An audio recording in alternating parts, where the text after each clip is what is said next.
ঘোষের বিরুদ্ধে মামলা পুলিশের। আমরা দেখেছি একদিকে সিবিআই টানা ম্যারাথন জিজ্ঞাসাবাদ চালিয়ে যাচ্ছে সন্দীপ ঘোষকে, অন্যদিকে সন্দীপ ঘোষের বিরুদ্ধে এবার মামলা পুলিশের। নির্যাতিতার নাম প্রকাশ্যে আনায় মামলা করে পুলিশ। আরো একবার আপনাদেরকে জানিয়ে রাখি, নির্যাতিতার নাম প্রকাশ্যে আনায় মামলা পুলিশের। সন্দীপ ঘোষের বিরুদ্ধে এবার মামলা পুলিশের। প্রতিনিধি বিশ্বজিৎ এই মুহূর্তে আমাদের সঙ্গে রয়েছেন, বিশ্বজিতের থেকে আরো বিস্তারিত জানবো।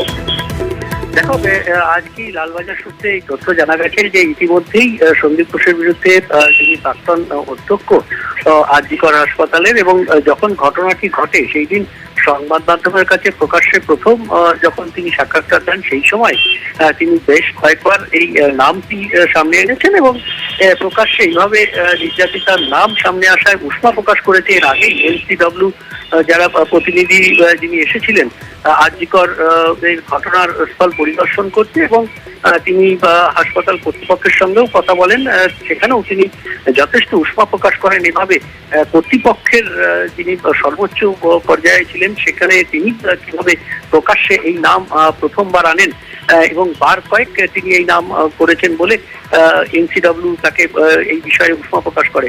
আজ লালবাজার সূত্রে জানা গেছে যে এই বিষয়ে ভারতীয় ন্যায় সংহিতার নির্দিষ্ট ধারায় তার বিরুদ্ধে মামলা দায়ের করা হয়েছে, এবং এই মামলা যিনি নির্যাতিতার নাম প্রকাশ্যে আনার যায় না এবং কেন তিনি এই মামলায় এই যে নাম এনেছেন সেই বিষয়ে তার বিরুদ্ধে সুনির্দিষ্ট ধারায় মামলা দায়ের করা হয়েছে। লালবাজার সূত্রে আজ এই খবর জানানো হয়েছে। বেশ, এবং অন্যদিকে আপনাদেরকে জানিয়ে রাখি, সোশ্যাল মিডিয়ায় বিতর্কিত পোস্টে 280 জনকে তলব করা হয়েছে, 30টি ভুয়ো প্রোফাইল চিহ্নিত করা হয়েছে।